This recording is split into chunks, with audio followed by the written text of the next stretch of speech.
ஸ்ரீ ருத்ரை காதசினி மகா யக்ஞ அறக்கட்டளையின் 271வது மாதா ருத்ர யாகம் கீழச்சேரியில் உள்ள நீலகண்டேஸ்வரர் ஆலயத்தில் 3ஆம் ஆண்டு ருத்ர யாகம் நடைபெற்றது.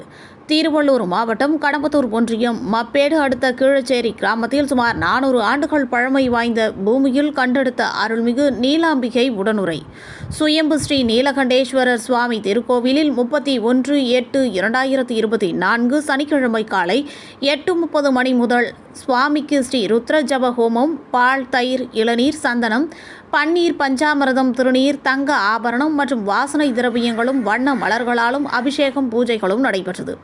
இதில் கோவில் நிர்வாகிகள் பி. பாஸ்கரன் அக்ரி, பி. சோமசுந்தரம், தீனதயாளன் ஆகியோர் தலைமையில் P.R. Ramani, P. Duraiswamy, S. Radhakrishnan, Subramani ஆகியோர் ஏற்பாட்டில் கிராம பொதுமக்கள் முன்னிலையில் 3ஆம் ஆண்டு ருத்ராபிஷேகம் சிறப்பாக நடைபெற்றது. இவ்விழாவில் கிராம பொதுமக்கள், சிவனடியார்கள், பக்தர்கள் என ஏராளமானோர் கலந்து கொண்டனர். இதில் அருள்மிகு நீலாம்பிகை உடனுரை நீலகண்டேஸ்வரர் சிறப்பு அலங்காரத்தில் பக்தர்களுக்கு காட்சியளித்தார். பக்தர்கள் ஓம் நம சிவாய, ஓம் நம சிவாய என்ற மந்திரத்தை உச்சரித்து நீலகண்டேஸ்வரர் அருளை பெற்றனர். பின்னர் தேநீர் விருந்து மற்றும் அறுசுவை அன்னதானமும் வழங்கப்பட்டது. இத்திருக்கோவிலில் அனுஷ நட்சத்திர பரிகார ஸ்தலமாகும். திருமண தடை விலகும், குழந்தை பாக்கியம் இல்லாதவர்களுக்கு குழந்தை பாக்கியம் உண்டாகும் என்பது ஐதீகம். இத்திருக்கோவிலுக்கு உபயம் செய்ய விரும்புவோர்கள் பணமாகவோ பொருட்களாகவோ கொடுக்குமாறு கேட்டுக்கொள்கிறோம். தொடர்புக்கு பாஸ்கரன் அக்ரி ஆலய நிர்வாகி 7860694815 மற்றொரு எண்ணானது 9444750402 என்ற எண்ணிற்கு தொடர்பு கொள்ளவும்.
கொஞ்சம் முன்னாடி போடுங்க ஐயா. சிவ சிவ சிவ சிவாய நமோ. ஹர ஹர ஹர ஹர ஹராய நமோ.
ஜீவாத்மா பண்ணது எடுக்கலையா?